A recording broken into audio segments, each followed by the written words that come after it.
Right, to kick us off, I thought, since we have a special guest today, We do.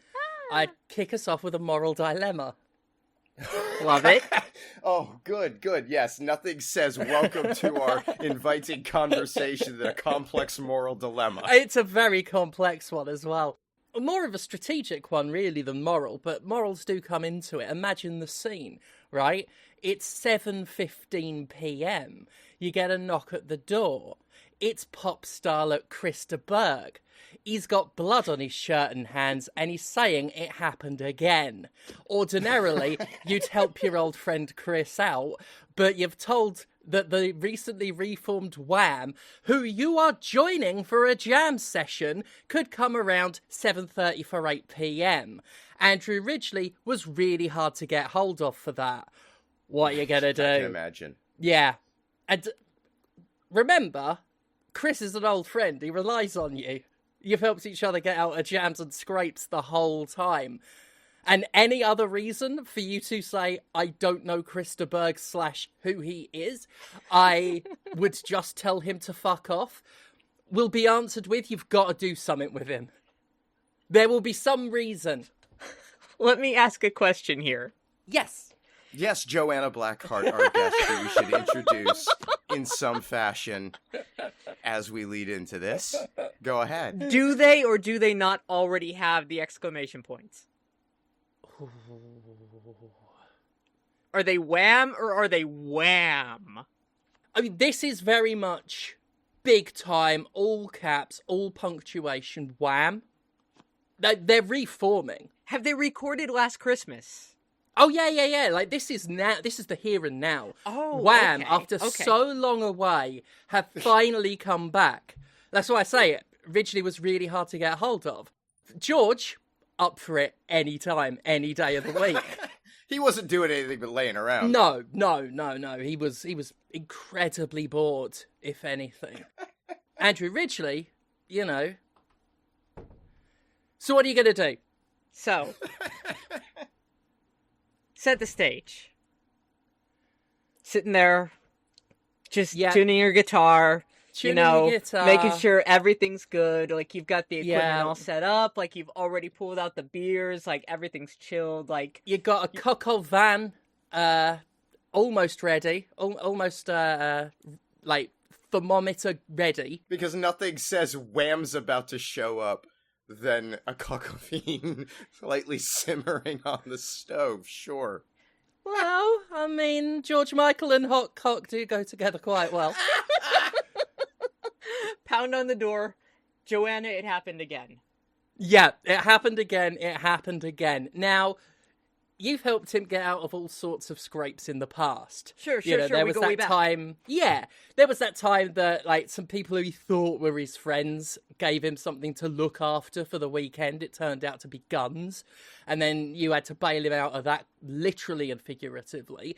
But he's never turned up. For him to say it's happened again, he has never turned up with blood on his shirt, his hands, and some of his cravat. You're right. Usually when he shows up, it's only blood on his hands. Exactly. But now, like, it's everywhere. So he says, Joanna, it happened again. I pull him in. Man, you gotta stop giving me more than 10 minutes notice on this. You know, bring him inside. Yeah. I get him cleaned up. Make sure that, like, I burn the clothes for him. You know, we gotta make sure that everything's good. Get him a nice drink. Make sure that, like, he's ready to perform. And I ask him, how many was it this time? Excellent answer. Incorrect, but very good. Because had you inspected the blood further, you'd have realised it was in fact barbecue sauce, and he was just trying to get involved on the wham jam. At which point, you're supposed to spank his little muffins and say, get out of here, Krista Berg. Get out of here. I don't care that you wrote Borderlands. Get out of here. Borderlines, rather. I messed up my Krista Berg reference because I had to play too much Borderlands this week.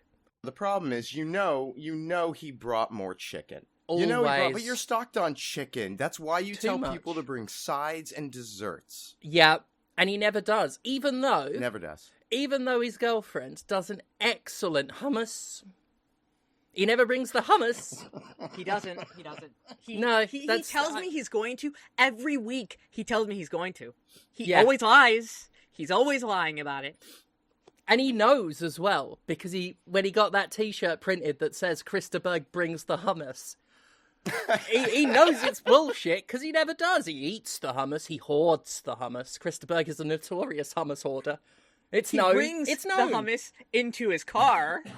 Exactly. And it doesn't make it out of the car. And he eats it. He scoops it out with his hand like Winnie the Pooh with a pot of honey. I watched him do it once. It was like watching a raccoon just... And I was like, my man, bring it down.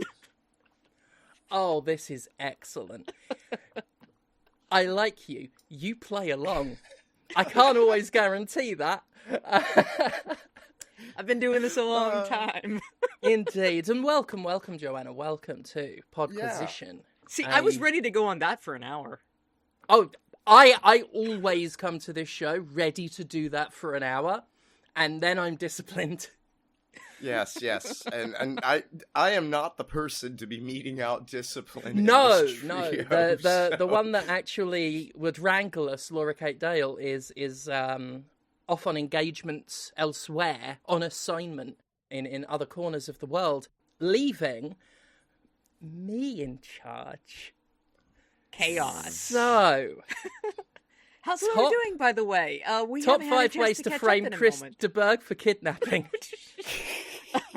Sorry, no. I'm doing well. Moved house, still in the process, even though it was 2 months ago, because shit's just everywhere, and it's a nightmare, and I'm miserable about it. But that's me.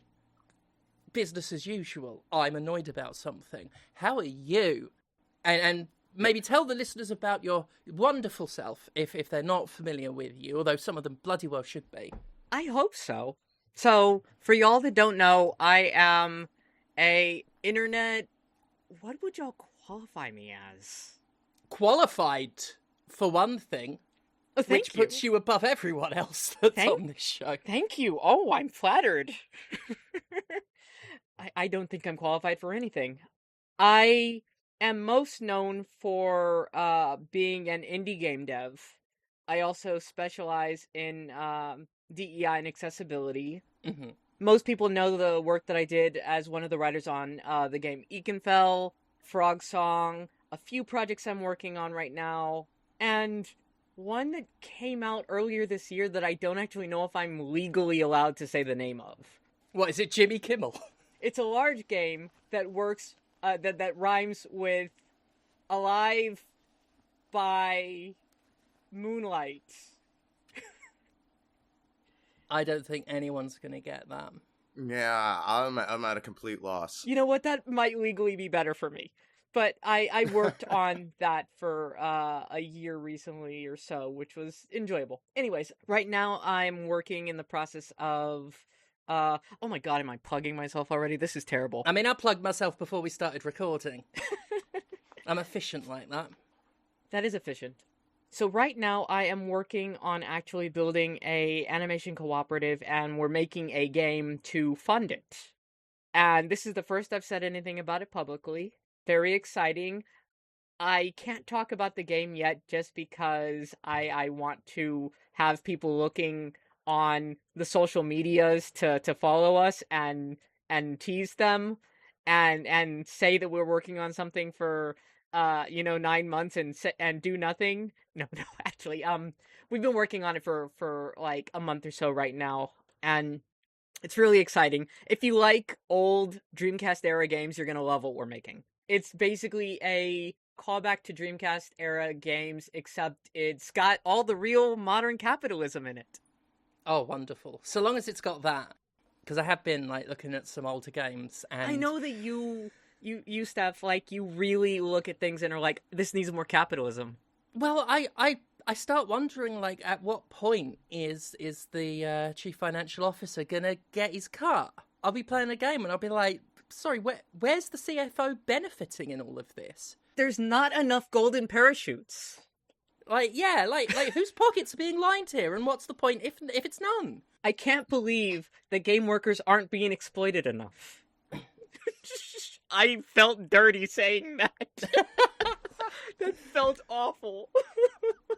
Cling on to it. Just cling on to that last shred of your soul that could still, like, smell the stains. Because, the day you lose that is the day you do my job. Oh, dear. It is an honor to be here, for real. Absolute honor. Thank you for having me. Here. And thank you very much for coming along. It's such is my ADHD, I completely forgot that we had you coming today. And was so confused by Laura's accent. I thought it might be a surprise when you popped in. Yeah. In fairness to you, Steph, that was me forgetting that I had not had DMs working for a week and only responded actually confirming just a few hours ago because technology sure is a thing. I mean, you say that, but truth told, I probably wouldn't have remembered to mention it to Steph, and that would have happened anyway. And when it was brought up last week, I forgot that anything was said. I forgot I'd even recorded a podcast last week 5 minutes after it had been recorded. Yeah, very specifically in that case, because it took a while to get that file. Hours and hours it took me to send you the recording for this show because I was being professional. I want to actually plug one more thing here real fast. I actually want to say the name of our cooperative because I'm very proud of the fact that we've been putting together a worker cooperative. It's called Chicken Cooperative, Chicken Coop for short. And brilliant. And if you are on the social medias, search for Chicken Cooperative, and if we're there, you'll probably find us. Right now, we're only like on TikTok and Blue Sky at the moment.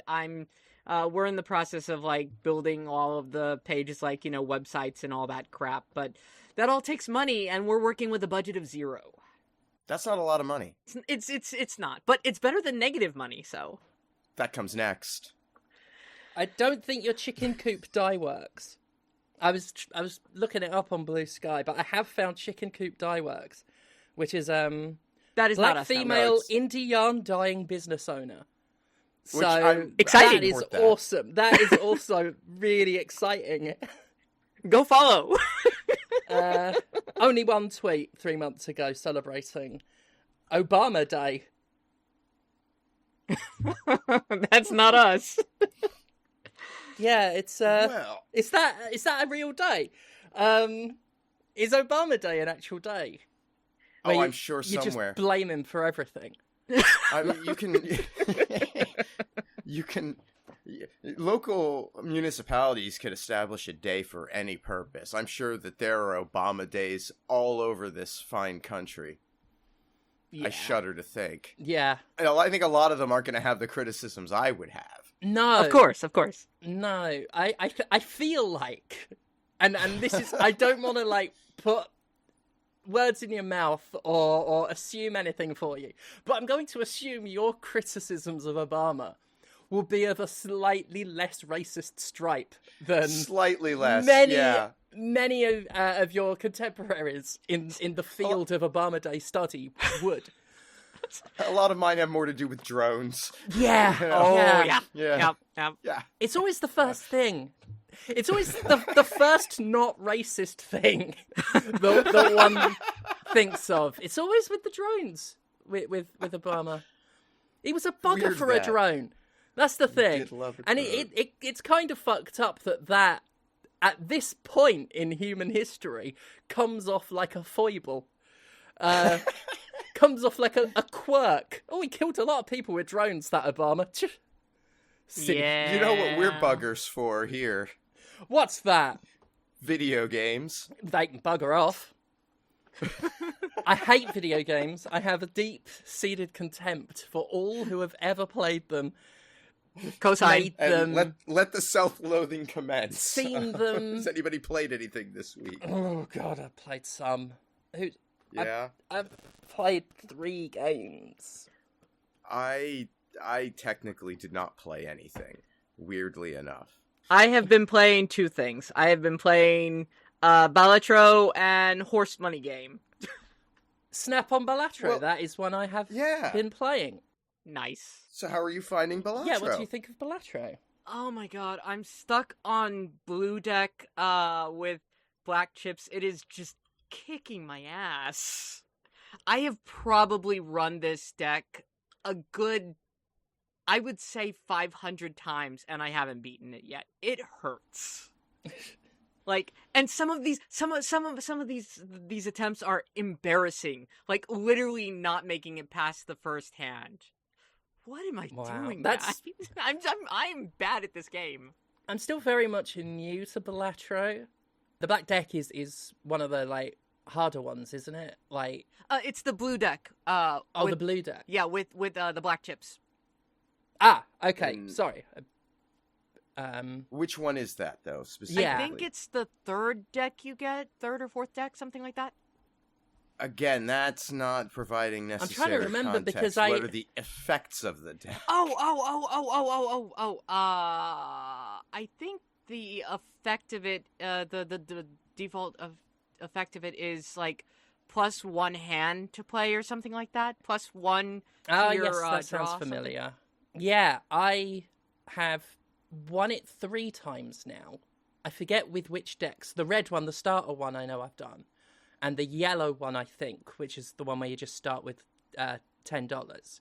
Sure. And then I can't remember if it was the blue or a different one that I've won. But yeah, I'm really into it still. And I'm finally getting to that point where I have enough of an understanding of the game to start putting builds together and stuff. Yesterday, I had gotten into a really nice thing with building up 2-pair hands.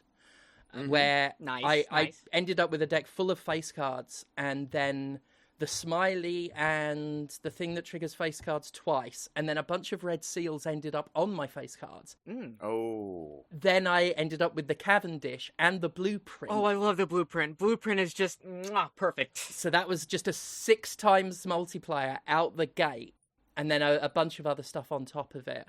And yeah, like, off of 2 pairs, I was getting millions of points, and yeah, it took me a while to get like, I was really pleased if I ever got like, oh, that is several hundred multiplier, I am best at cards. And that was before I knew how ridiculous it could get, and I know it could get even more ridiculous from here. But that feeling when you like play something and all the little plinky plonky noises just get higher and higher in pitch. Yeah, and accelerating as it goes. Yeah. And then just 3 million points just plap on the table and you're just beating everything in one go.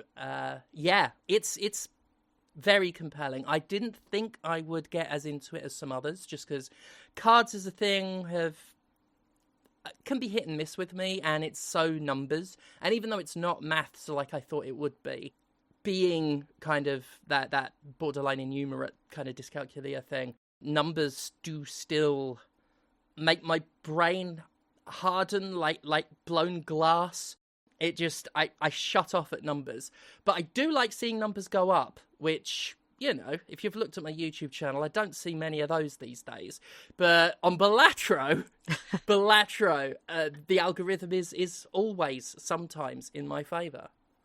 So, little known fact about me, like, this isn't something I really talk about very often, but I have spent an unhealthy amount of time playing online poker in various ways. Like, not for money, because I don't have any of that. You did, but then you played a lot of online poker, and now you do it just for fun.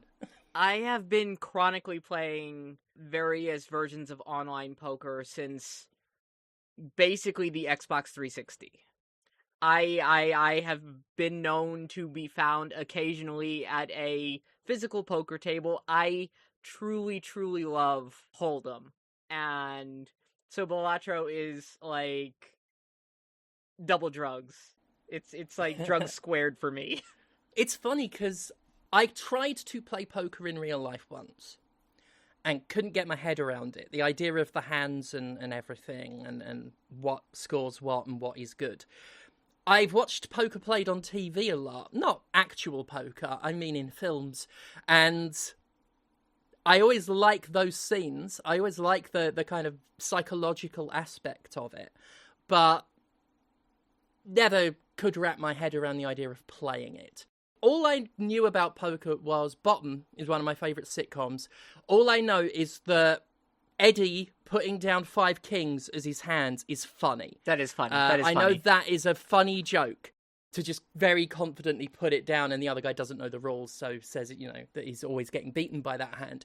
Bottom is a fantastic sitcom, by the way, listeners. But anyway, didn't know very much about poker except that, and, funnily enough, the Chris de Burgh song, Spanish Train, which we've talked about on a previous episode, because that song fucking slapped. That song is just incredible. I won't go off on it again on this podcast, but I can happily talk about and then loudly sing Chris de Burgh's Spanish Train at anyone all day long.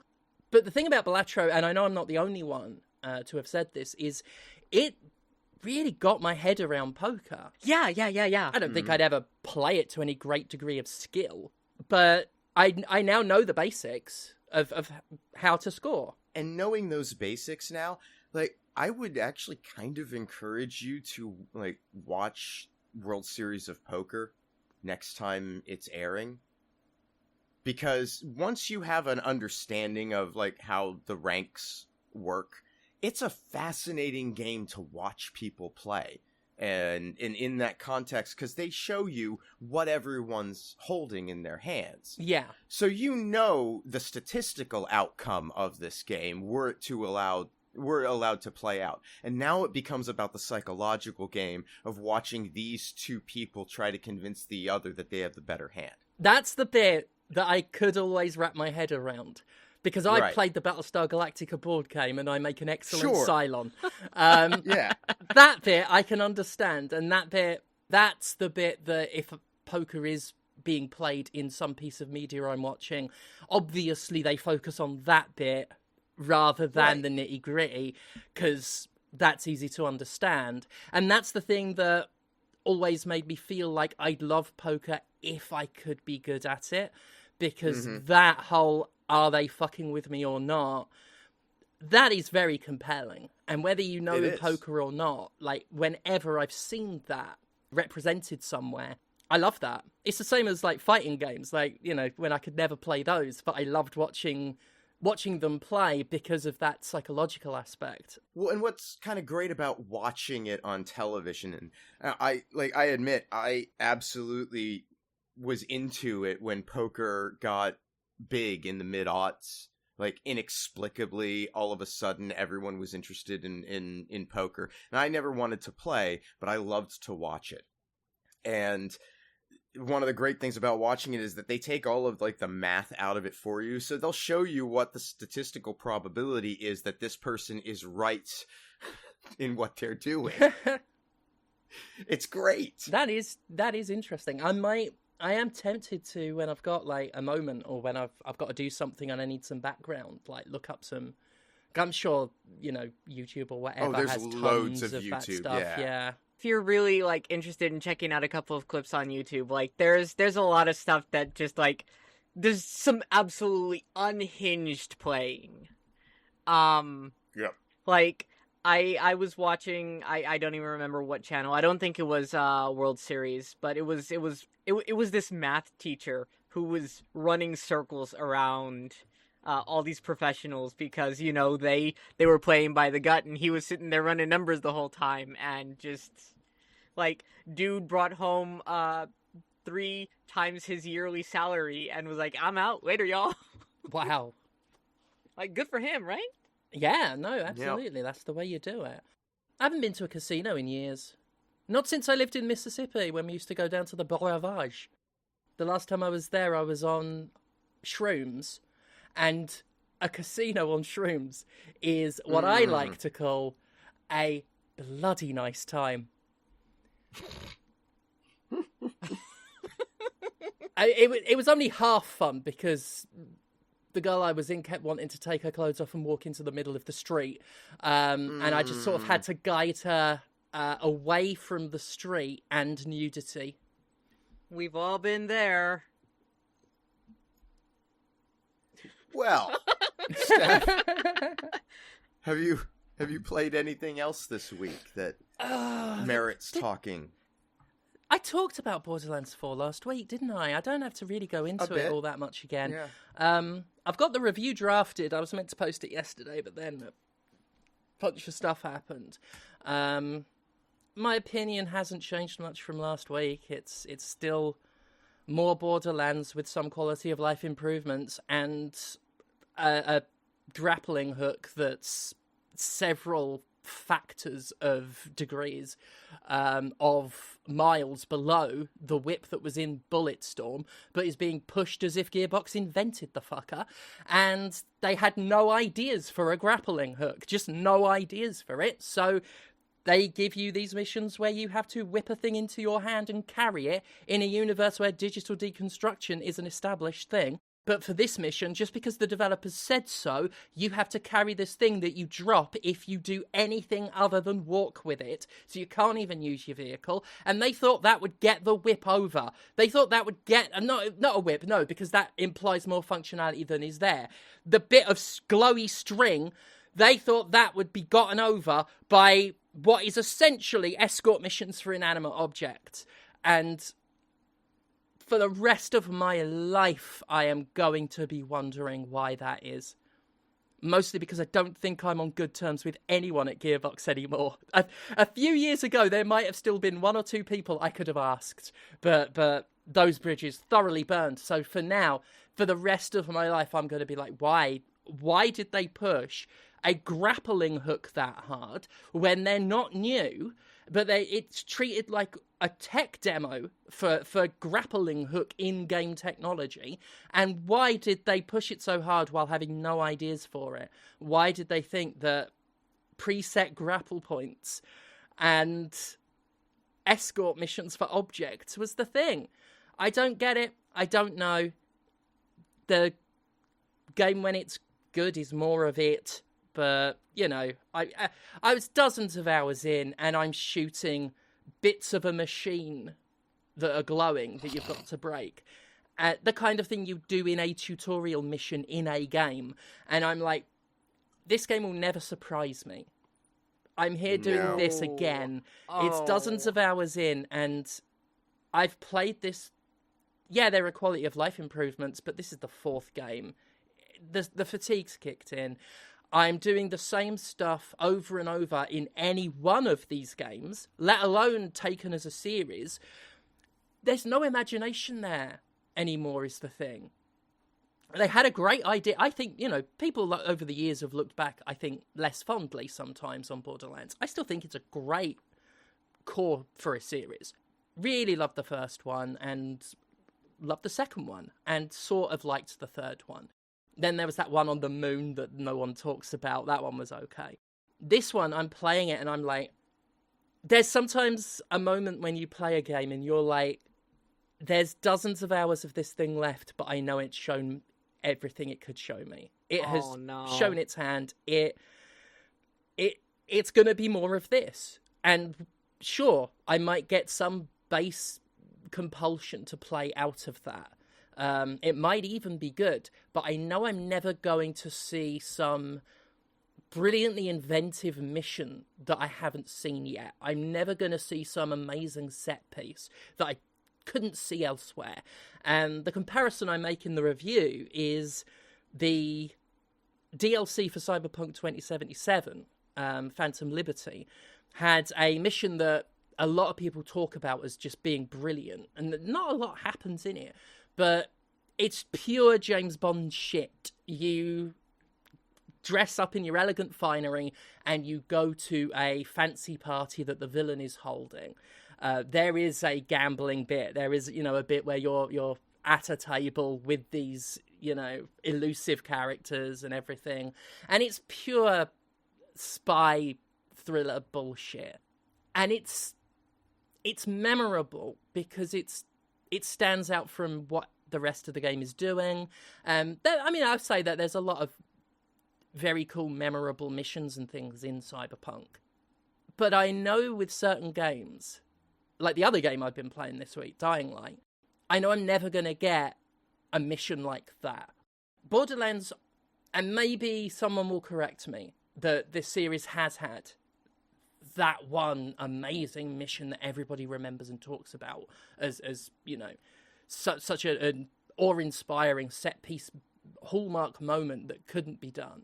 So, I actually remember the exact moment that Borderlands died for me as a series. Ooh. Yeah, I mean, you will prove me wrong then. You do have a great, memorable Borderlands moment.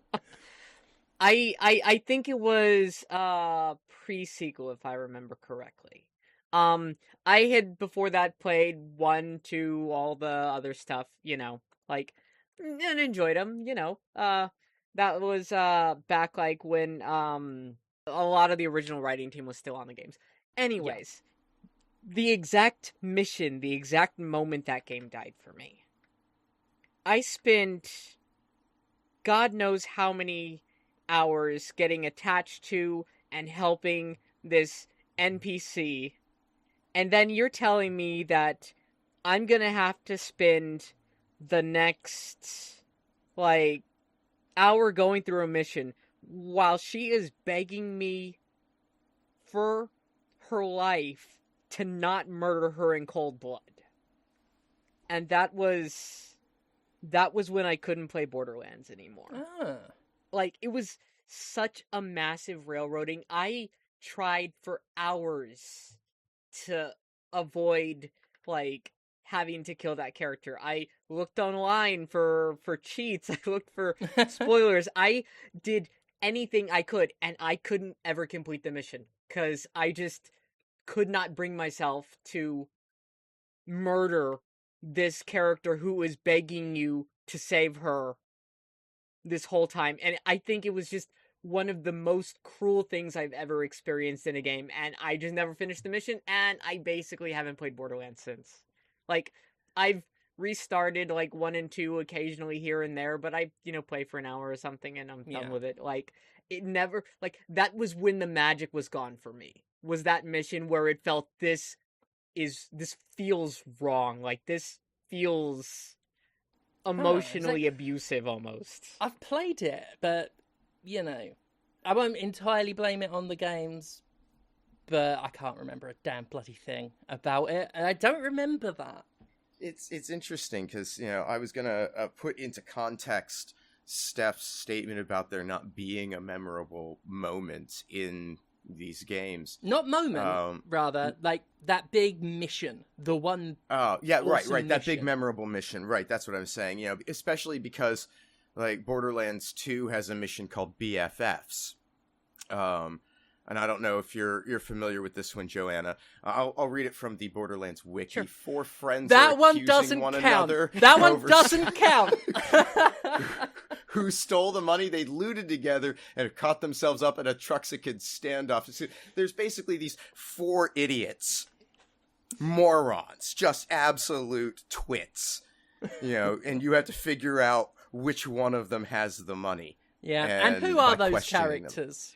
Those characters, there's an O'Cantler, a Sam, a Lindy, and what's this, a Jim, I think. Jim! Yes, Jim. Right, I see. Right. I remember Jim, of course. That's why that mission doesn't count, because it's only memorable to the podcast members who those characters are named after. Because we were all on a podcast with the head writer, Anthony Birch, when we were all at Destructoid together. And yeah, that Jim is based off of back when I, you know, went by Jim Sterling. Based off the character you used to play. Yeah, based off the character I've played in the past. Yeah, I do think about that mission sometimes. Mm-hmm. Whenever I think about Borderlands, just because it's just very funny to me that it's in there. Especially, like, there's a reference to me in a Borderlands game after, like, my history with that studio over the years. Mm-hmm.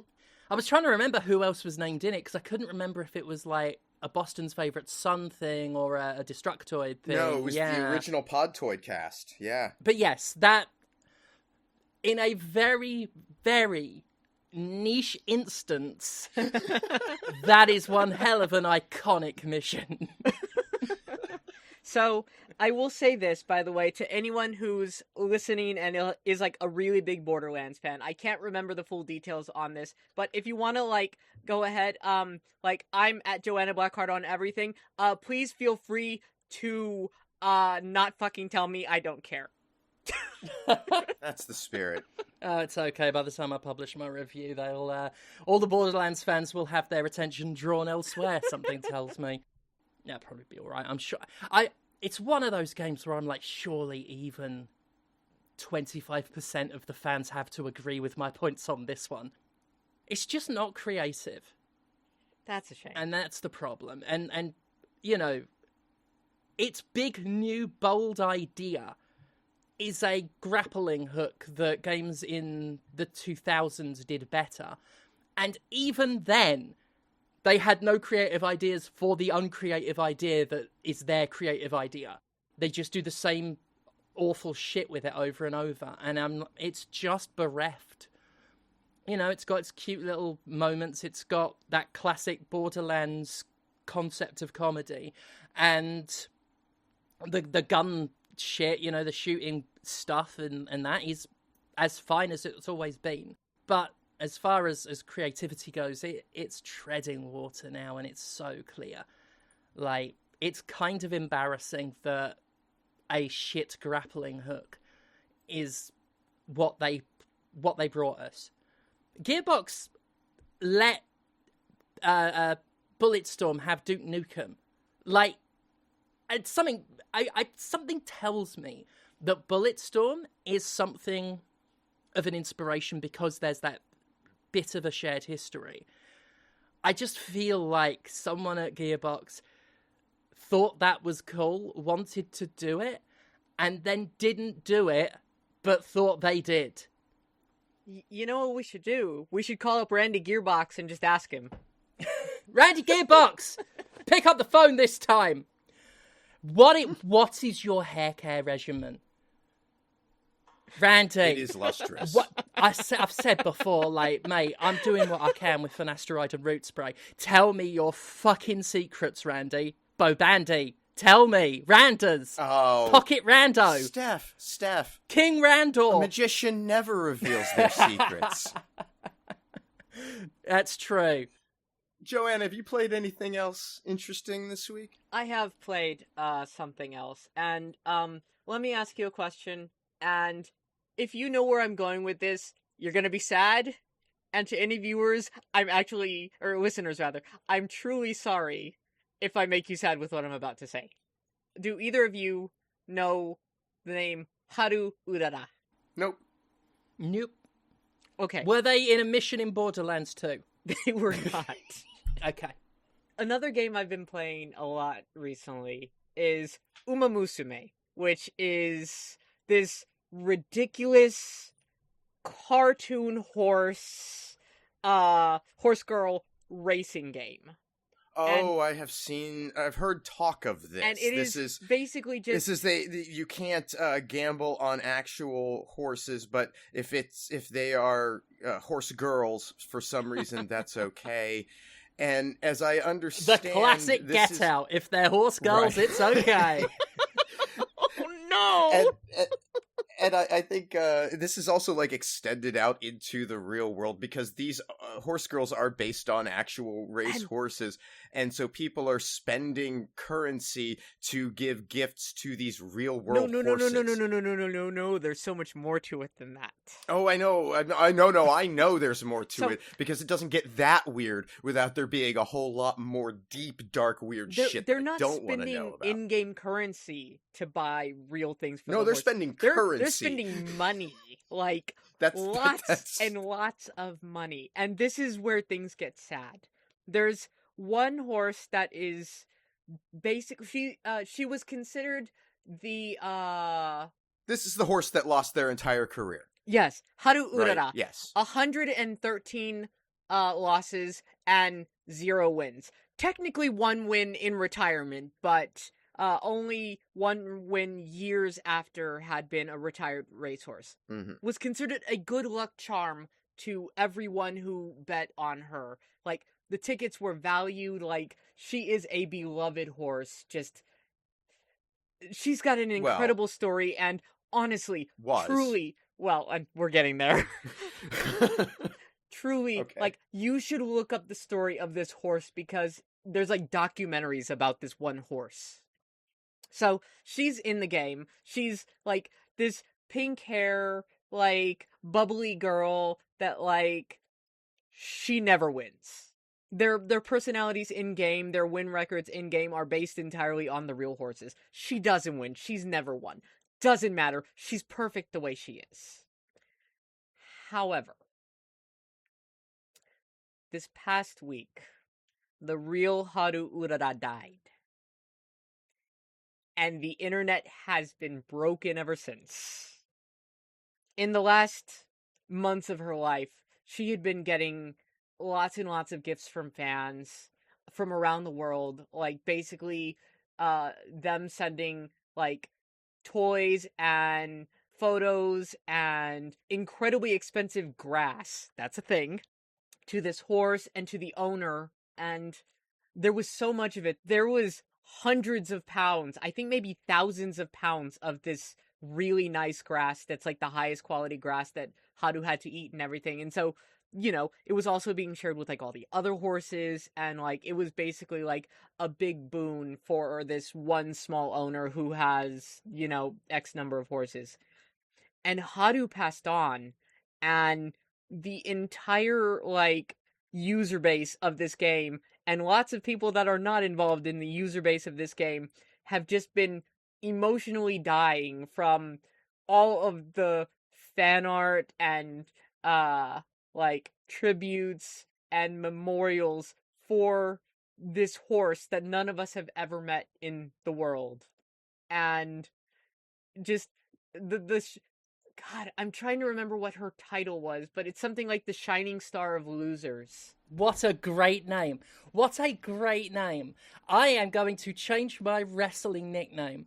Commander Stephanie Sterling, Shining Star of Losers. I love that. There's like a special card you can get of her character like right now in game and stuff to like celebrate her life, and it's just like, I'm not okay, y'all. My horse died, y'all. I'm not okay. Oh, my horse. My horse. It's never good. It's never a good thing when a horse dies in general, unless it's one of those ones that worked with the Nazis. or the police. Yeah, those ones, yeah. Their blood's on their hooves. They are fash collaborators. Everyone knows it. And that's why if you ever see a horse, you're permitted to smack it. Oh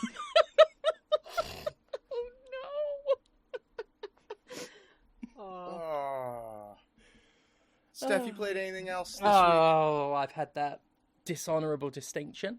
I don't feel I need to say too much about Dying Light the Beast, which is more Dying Light. But this one launched without the stamina requirements for the parkour. So they've actually not fucked it up immediately and then took years to fix it and make it playable. Yeah, you can just parkour it. Nice. I can't... It's one of those games where it's like, is this a sequel or a... It's not a DLC. It's not an expansion. One of those things that they just nebulously call a standalone now, which I think just means small game. Small game, old engine. I think that's basically the two things you need. It has that feel where, like, a lot of the abilities you would grind for in Dying Light 2, you just have, like, some of the combat and parkour abilities. You get stuff quicker than you used to, you know, it doesn't take very long at all for you to get some guns. And I played Dying Light 2 for dozens of hours and didn't see a single, like, didn't get my hand on a single firearm. But, you know, you kick off with, like, I've got SMG, shotgun, all the guns, all the guns, all the funs. They've made some changes and they've tried to make bits of it more like the first Dying Light in terms of atmosphere and how it feels and the protagonist, because the store did that great thing that I love where they talk to you like you care about the character. Because it starts with Crane is back on the store page, and I'm like, holy shit, Crane is back? Who the fuck is that? I've played Dying Light, despite giving it like a 5 out of 10, and standing by it. I've played that game more than once. It's one of those strange... Sometimes there's a game that's really mediocre, yet reels you in for some reason, and then holds you there and transfixes you while you're bored and playing it. And that's Dying Light. I've played it more than once, and I didn't know who the fuck Kyle Crane was. So I was delighted. When I looked him up on the internet, I was praying that he was new to this game, because that would be perfect. That would be... Basically, my favourite film ever is X vs. Sever. I've never seen it, but I want everything I do, every podcast, every video, everything I do, I want to be a fan work dedicated to X vs. Sever. And most of what I love about it isn't the Game Boy Advance game. That's only a bit of it, which I have played more than once. It's the name. Ballistic, which we could do away with that part, but Ballistic, X versus Sever. And I always struggle to explain why I love this so much, because I don't know if other people get it. But there is an assumption in that title that you are going to see it and think, holy fuck, X is back, and Sever's involved this time. Shit's about to go down. Like, they want you to be excited for X and Sever. Oh my god, a new chapter in the world of Ballistic. X is right? back. Sever's involved this time. Sever's involved. Like, God, after Sever 6 severed, I thought we'd never see a Sever 7 re-severed. But no, it's X versus Sever. Whoever wins, we lose.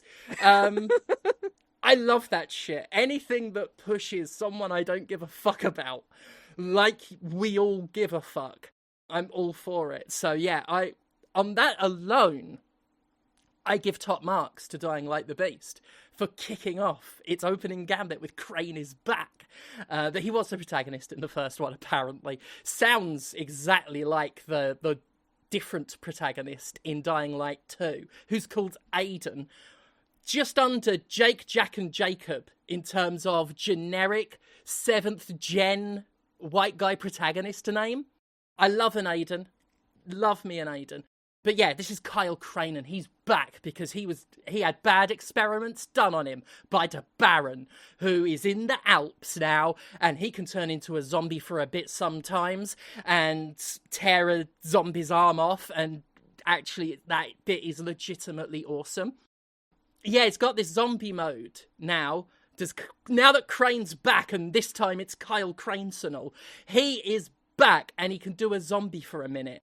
Simple, build up a meter.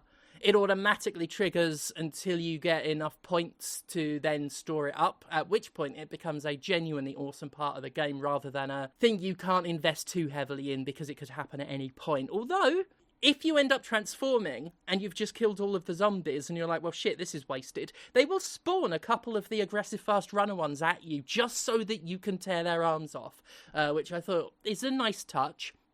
But yeah, the zombie mode is actually really fucking cool because not only are you just like killing everything in 1 or 2 hits, every now and then he'll pull off a finisher move that is like a Mortal Kombat fatality, but in like 1.5 seconds.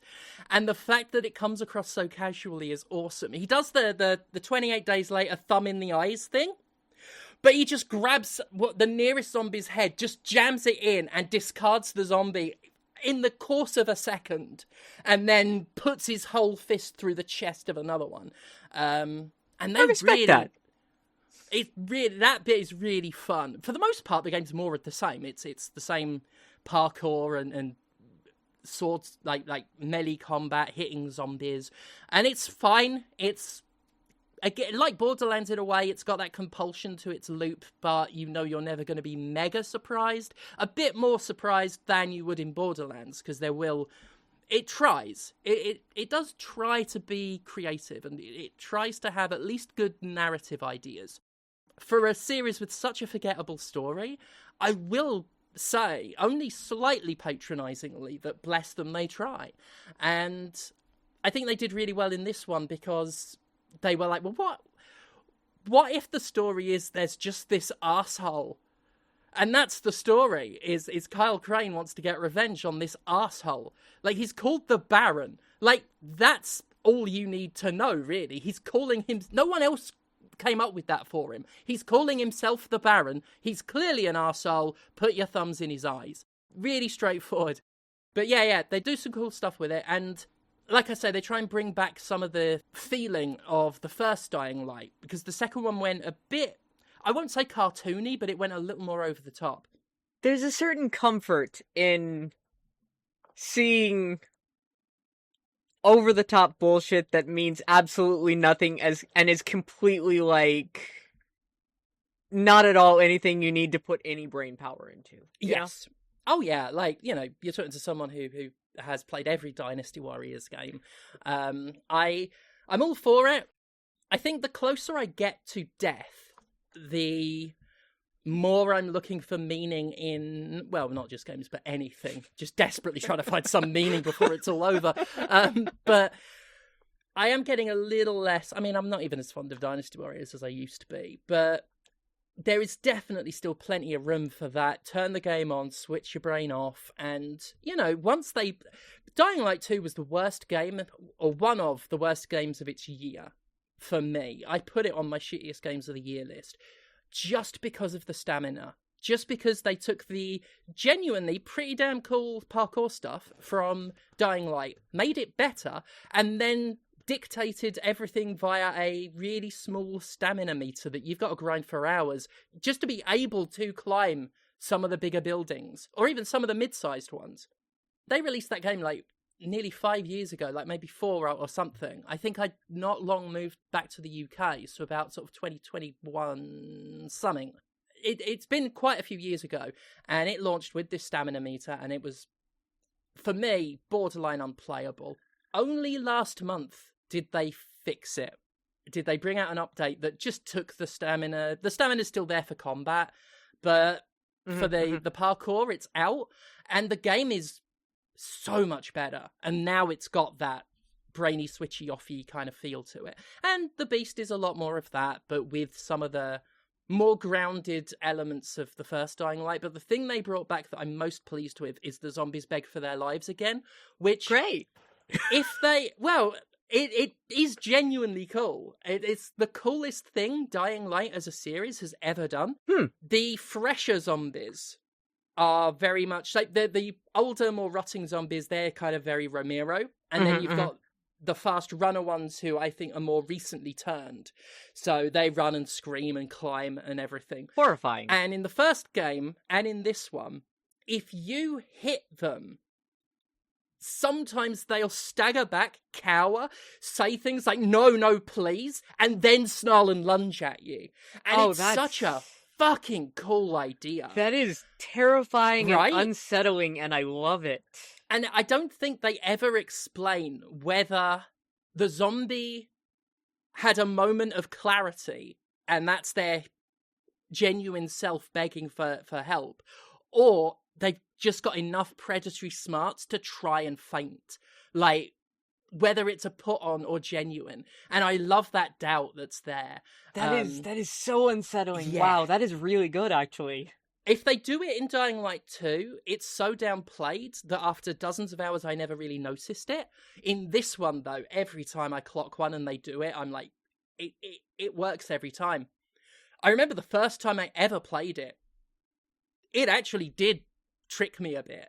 Yeah. It gave me enough hesitance for it to, like, just sort of get a little slapping on me, and I'm like, you little fucker.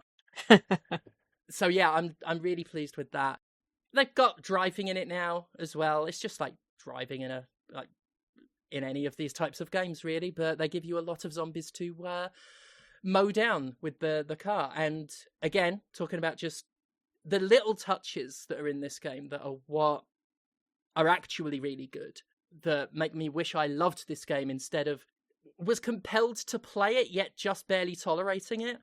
when you're in a vehicle, sometimes one of those fast zombies you'll just hear a scream and they'll just drop from the roof of the car onto the bonnet and then just snarl at you and start headbutting the windscreen to get at you.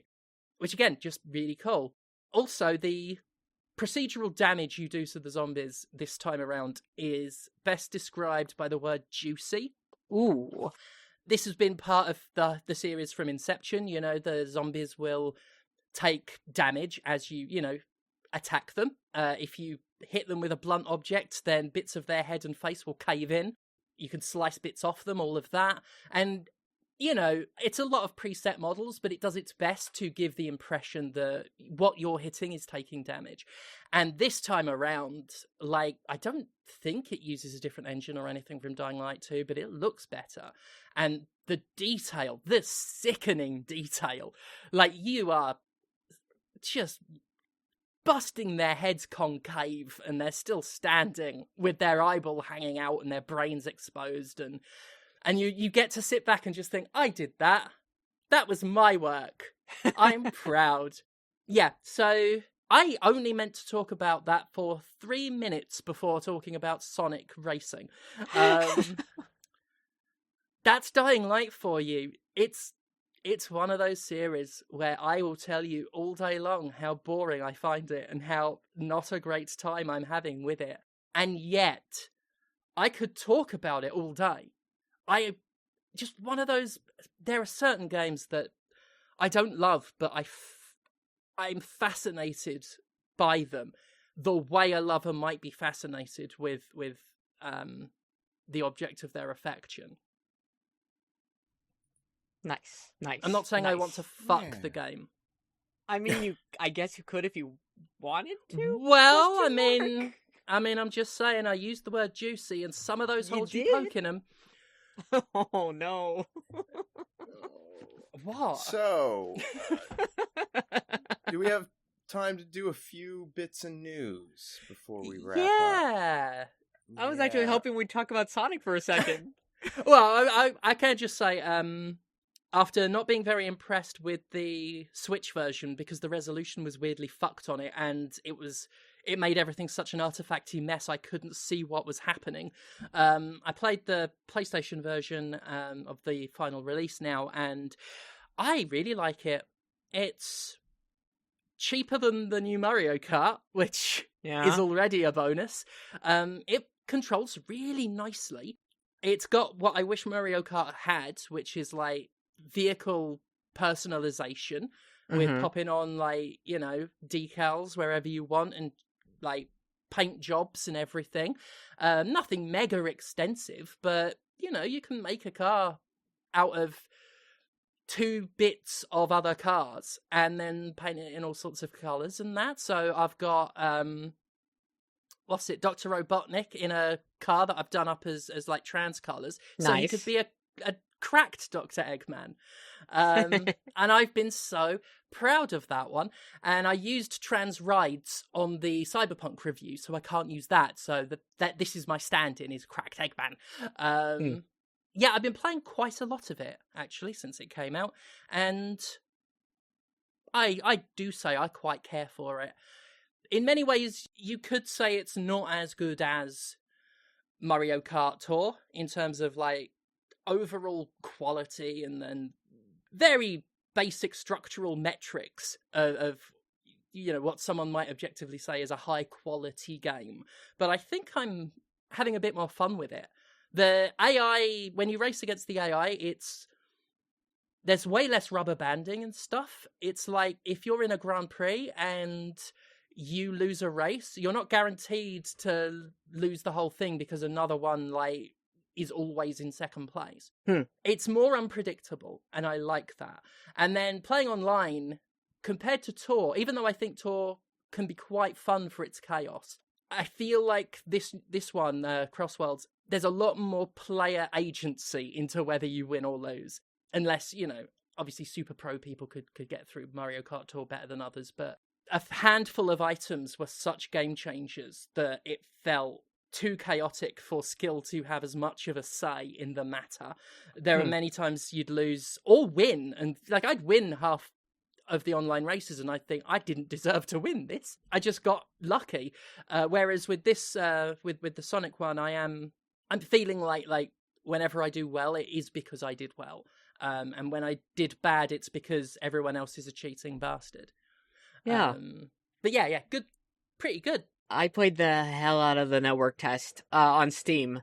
Played really, really well on computer.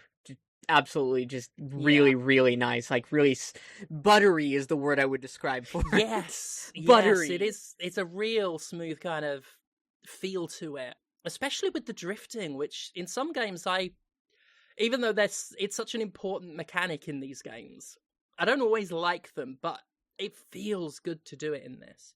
I love Sonic the Hedgehog, and I have never really truly liked a Sonic racing game.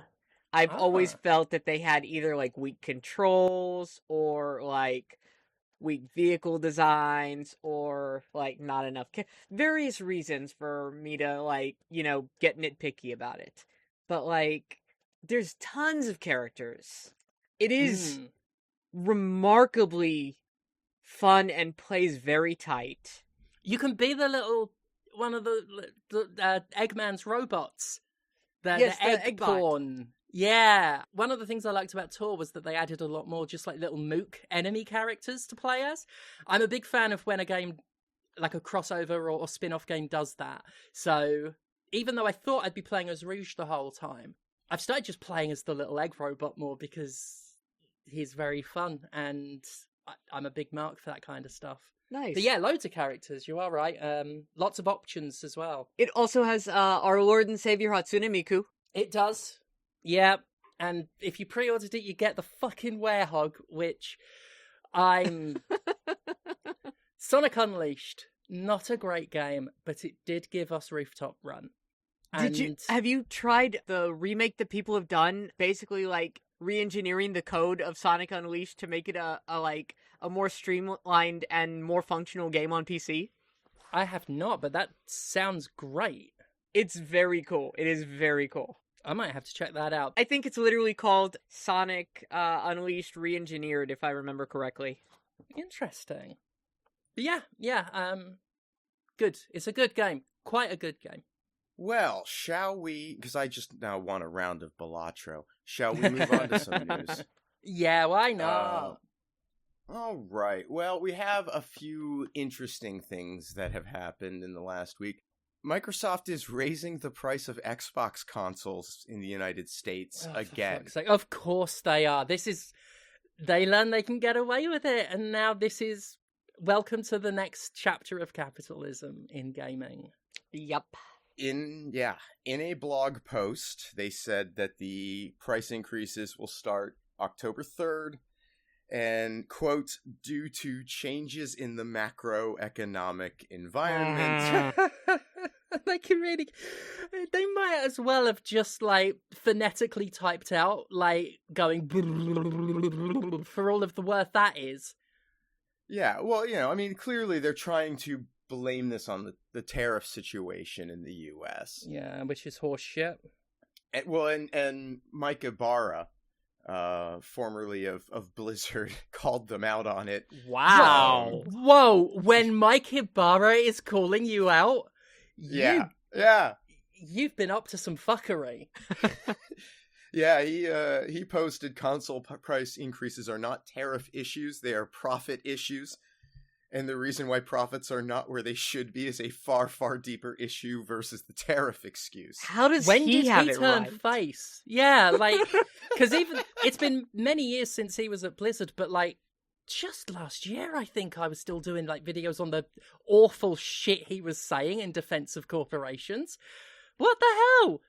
I would never, if you'd have asked me to guess any former, just Blizzard, just one company, any former Blizzard exec who said that, and I don't know that many, I would never have said Mike Ibarra.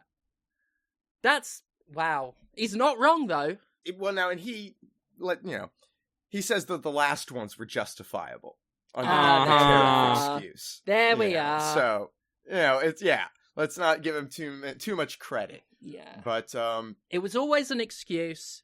Disaster capitalists capitalize on disaster.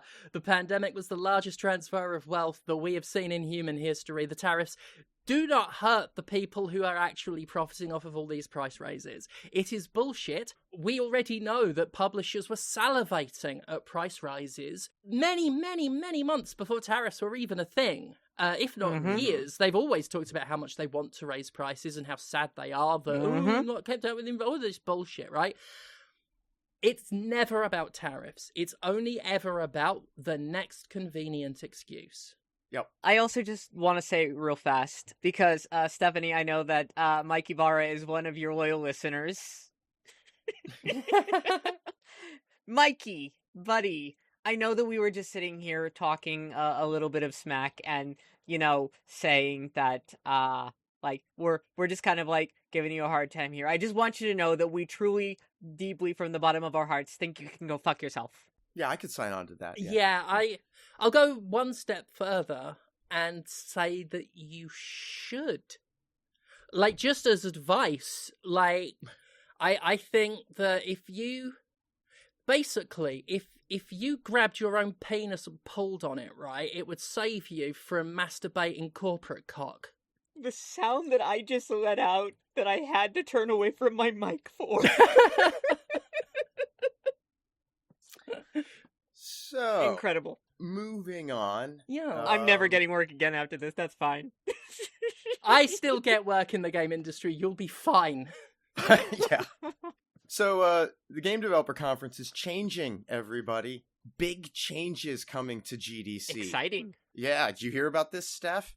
No, I've been off video content making. I don't have to follow news or do my job or be professional. It's great. I just sit around in my bra and pants just fucking dossing about playing Dying Light instead of being productive.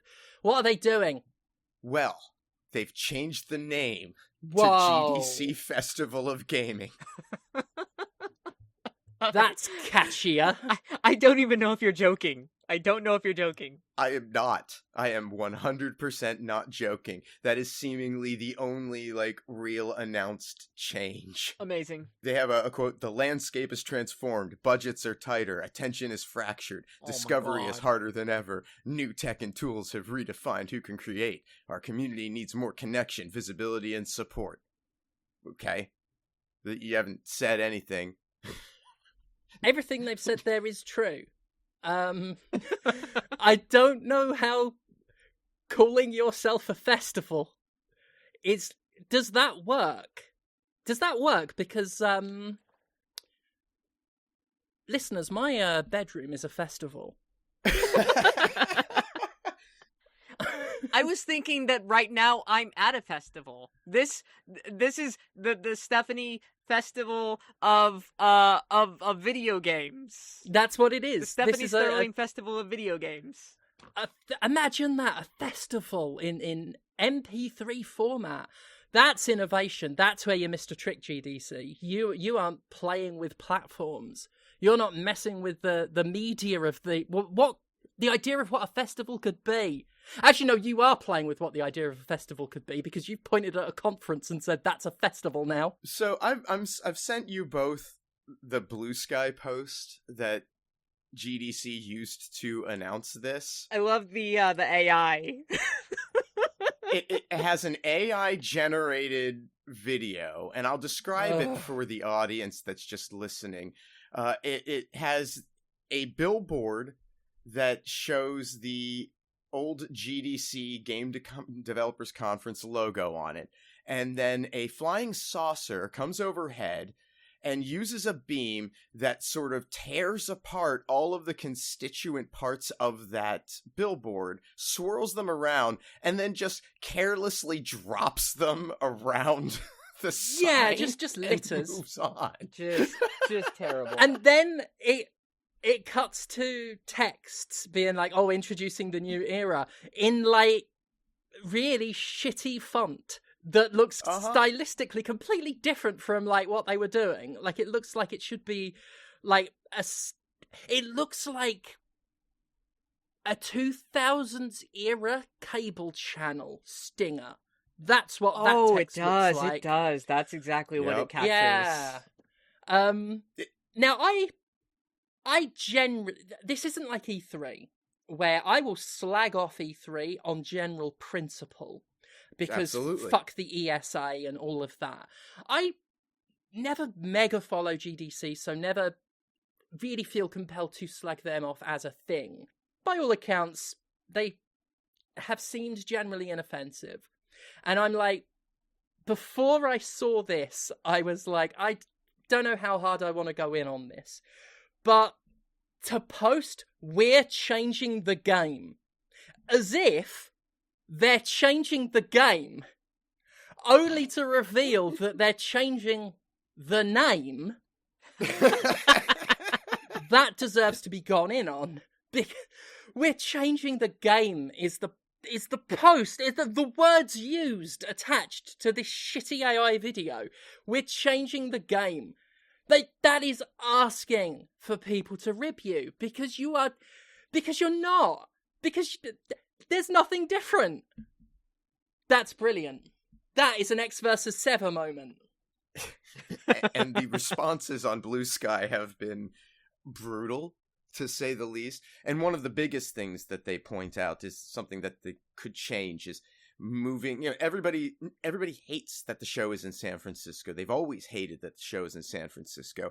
And even worse, San Francisco's in the United States. Oh, yeah. Is not a place that an international community of people should be coming for a conference right now. I'm sorry. I 100% support anybody who is unwilling to consider coming here or has any concerns about 100% So, real talk. Yeah. Don't come to the US, really. And that leads us to my final little bit of something here. The U.S. Department of Homeland Security released a video on social media, and I don't like to give them any attention for this trolling shit that they do, and this is 100% that. But they made a video of arresting ICE officers, capturing people, kidnapping people, and set it to the Pokemon theme music. Oh. Yeah, they did that. They did do that. And intercut with little bits of footage from the animated series.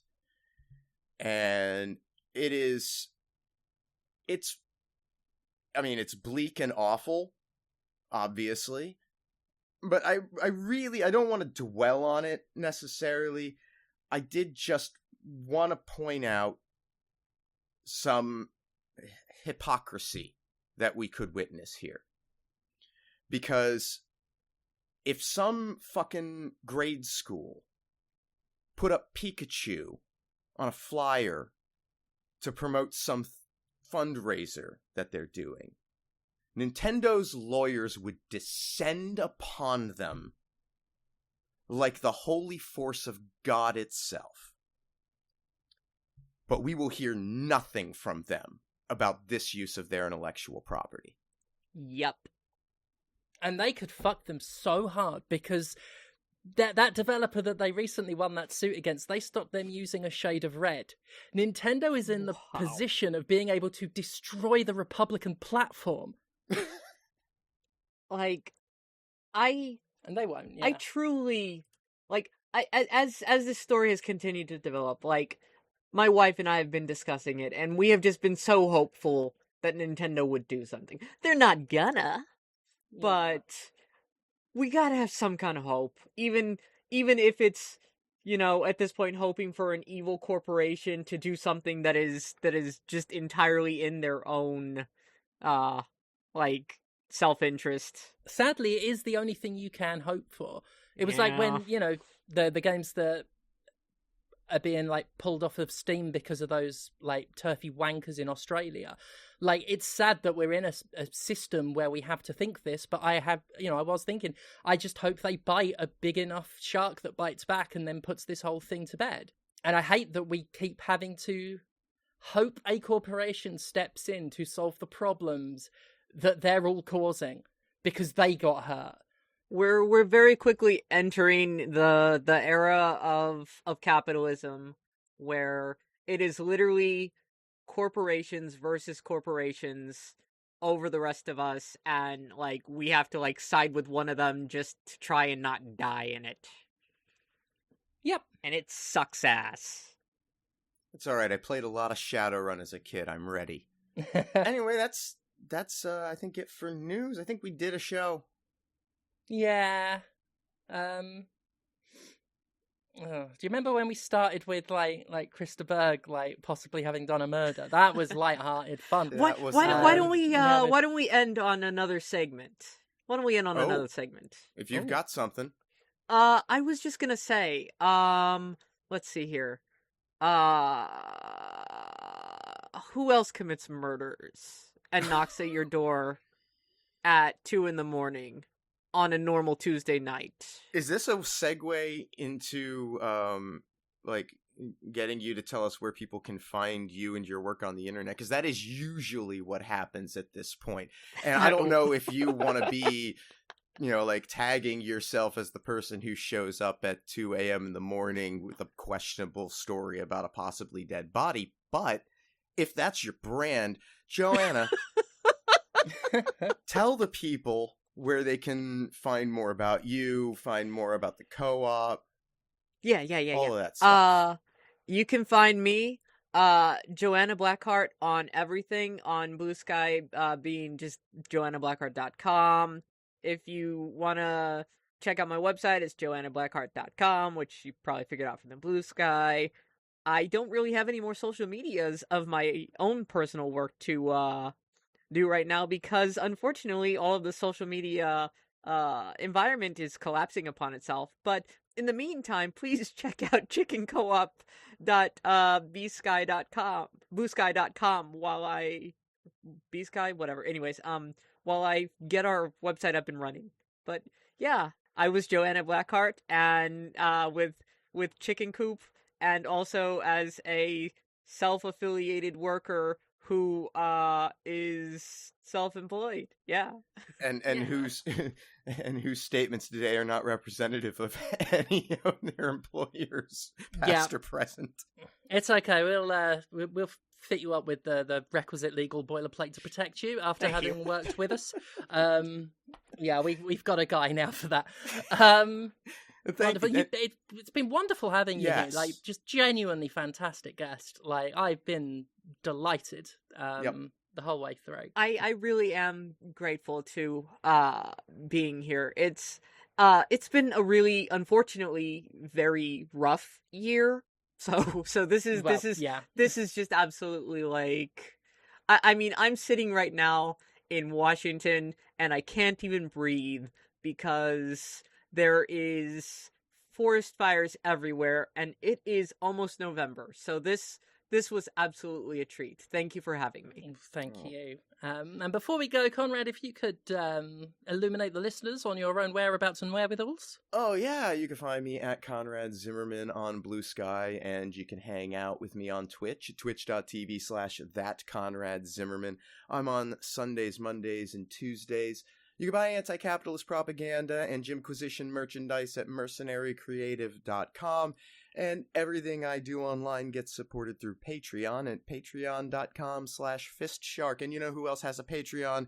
Stephanie Sterling. That is correct. Patreon.com/Jimquisition, which supports this show, the web show, which is still on hiatus because I'm still bloody moving, apparently.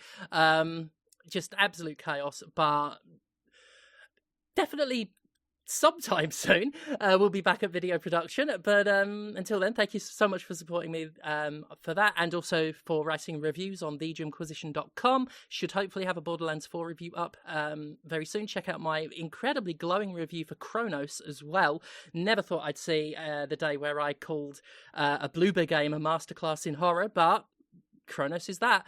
Other than that, check out my work in Vampire Survivors, Date Everything, and Quantum Witch, 3 games which are available around different places and the world and whatnot.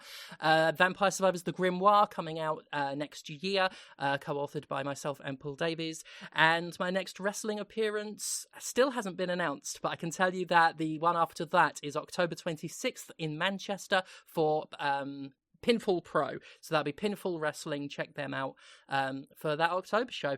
And thank you all so much for listening. And thank you once again, Joanna, for coming on, just being such a wonderful guest. And we will see you all next time. Bye. Goodbye. Bye.